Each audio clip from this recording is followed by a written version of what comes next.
Hello friends. आज मैं इस वीडियो के माध्यम से आपको ये बताना चाहूँगा कि आप अपने क्रेडिट कार्ड के बिल का भुगतान कौन-कौन से पेमेंट मोड से कर सकते हैं।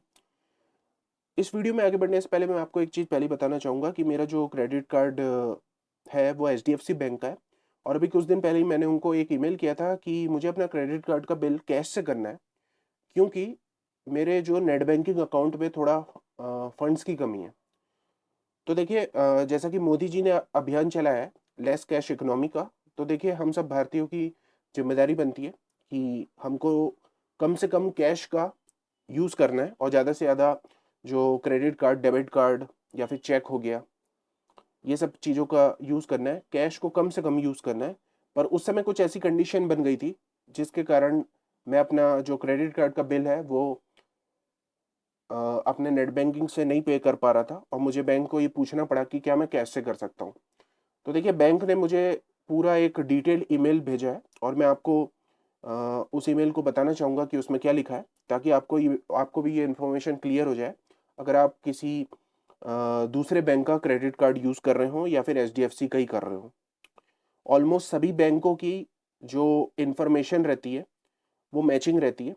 तो अगर आपको और कंफर्म करना है तो आप अपने क्रेडिट कार्ड डिपार्टमेंट को एक बार फ़ोन कर लीजिए और एक बार क्लियर कर लीजिए कि क्रेडिट कार्ड के बिल का भुगतान कौन-कौन से पेमेंट मोड से वो एक्सेप्ट करते हैं। तो देखिए जैसा कि मैंने उनको लिखा था कि मुझे कैश से पेमेंट करना है, तो इन लोगों ने लिखे हैं, we take this opportunity to clarify that payment towards your credit card would attract a service charge of rupees 100 plus service tax of 14.5% and 0.5% of Krishi Kalyan cess. तो देखिए यहाँ पर लिखा है कि अगर मैं कैश पेमेंट करता हूँ तो उस केस में मुझे कुछ एक्स्ट्रा सर्विस चार्ज और सर्विस टैक्स देना पड़ेगा। तो देखिए जैसे समझ लीजिए आपका 5,000 रुपए का पेमेंट करना है क्रेडिट कार्ड का और आप ये 5,000 रुपए कैश से पेमेंट करने जा रहे हैं। तो हमेशा ध्यान रखिए कि आपका बैंक कैश पेमेंट पे, मतलब जब क्रेडिट कार्ड का बिल आप कैश पेमेंट पे कर रहे हैं, तो उस समय आपसे कुछ एक्स्ट्रा सर्विस चार्ज ले सकता है और एक्स्ट्रा कुछ टैक्स ले सकता है। तो ये चीज़ को आप जब भुगतान करने जा रहे हैं, तो आप अपने बैंक से एक बार कन्फर्म कर लीजिए, क्लियर कर लीजिए कि आपको कितना एक्स्ट्रा सर्विस चार्ज लगेगा या सर्विस टैक्स लगेगा। आप उनके कस्टमर केयर डिपार्टमेंट में फ़ोन कीजिए, जो उनका क्रेडिट कार्ड का कस्टमर केयर डिपार्टमेंट है, या फिर आपका जो बैंक में जो कस्टमर केयर जो होगा, मतलब एग्जीक्यूटिव, या फिर समझ लीजिए कि कोई क्रेडिट कार्ड का डिपार्टमेंट जो हैंडल करता है आपके बैंक में, उसमें जाके उससे पूछिए कि कैश पेमेंट करने पे आपको कितना एक्स्ट्रा सर्विस चार्ज या सर्विस टैक्स लगेगा। अब उसके बाद इन लोग ने लिखा है कि आप अपना जो क्रेडिट कार्ड का पेमेंट है वो चेक से भी कर सकते हैं।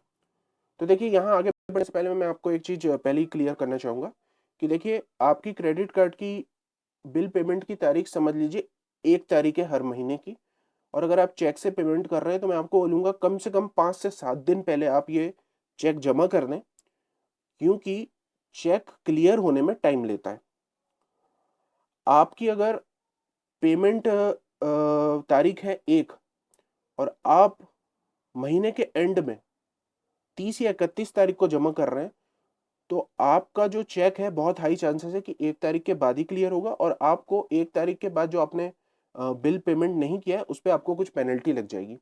तो आपकी जो भी पेमेंट की आखिरी तारीख है, उससे कम से कम 5 से 7 दिन पहले आप अपना चेक जमा कर दीजिए।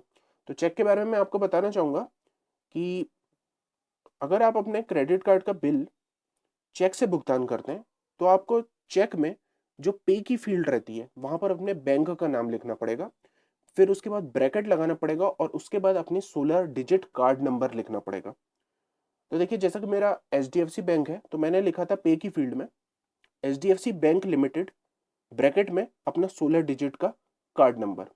उसके बाद जो चेक में अपनी जो अमाउंट की फ़ील्ड रहती है, उसमें आप मेंशन कीजिए जितना भी आपका क्रेडिट कार्ड का बिल आया है। और उसको, जो आपका एक नॉर्मल डिपॉज़िट का फॉर्म होता है, आपके बैंक में रखा होगा काउंटर पे या फिर एक साइड में ही रखा रहता है ड्रॉप बॉक्स के पास, उसको आप भरिए।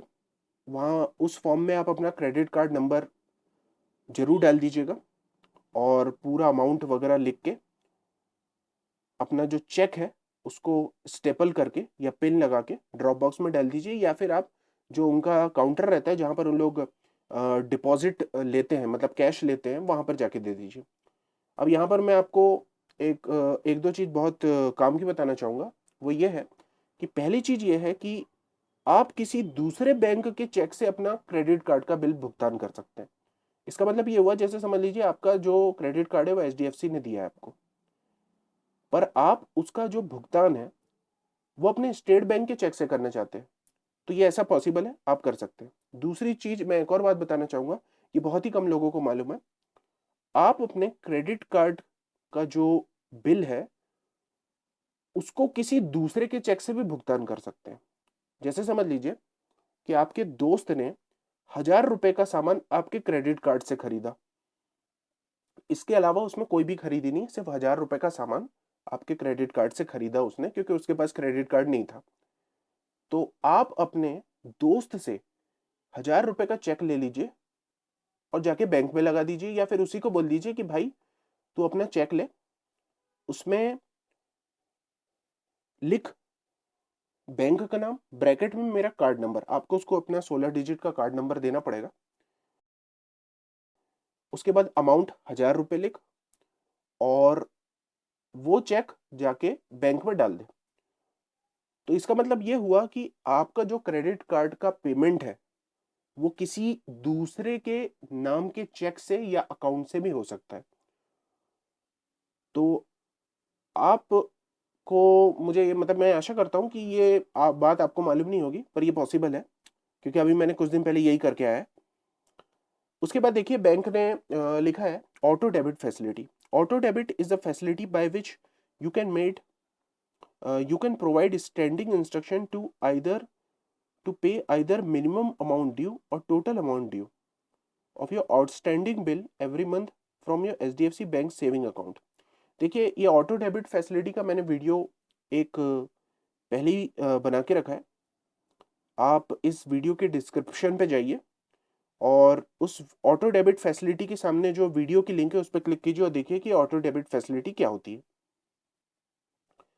उसके बाद देखिए ये लिखा है ATM. Through this facility, you can transfer the bill amount from your savings or current account to your credit card account using the funds transfer option। देखिए आप जब एटीएम में जाते हैं तो वहाँ पर एक फंड ट्रांसफर ऑप्शन होता है।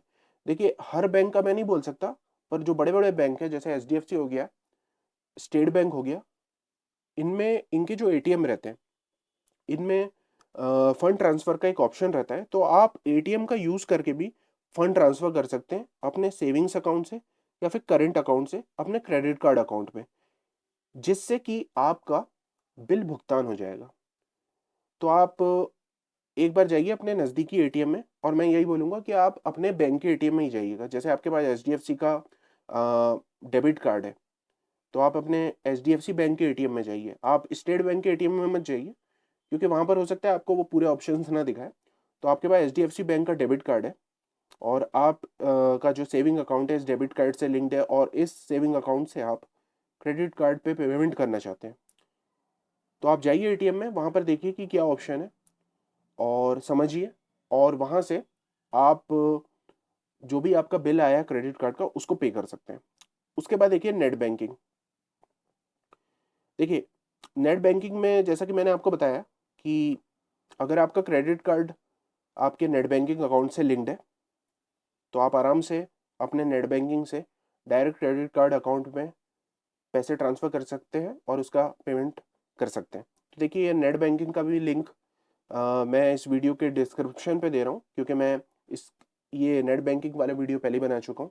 तो आप जाइए इस वीडियो के डिस्क्रिप्शन में नेट बैंकिंग के सामने जो वीडियो की लिंक है उस पर क्लिक कीजिए और उस वीडियो को देखिए, आपको पूरा क्लियर हो जाएगा कि आप नेट बैंकिंग से कैसे कर सकते हैं पेमेंट। अब इसके बाद देखिए यहाँ पर एनईएफटी का बोल रहा है। एनईएफटी का मतलब होता है नेशनल इलेक्ट्रॉनिक ट्रांसफर, और इस फैसिलिटी का यूज करके आप अपने क्रेडिट कार्ड का बिल आराम से पे कर सकते हैं। तो देखिए यहां पर लिखा हुआ है कि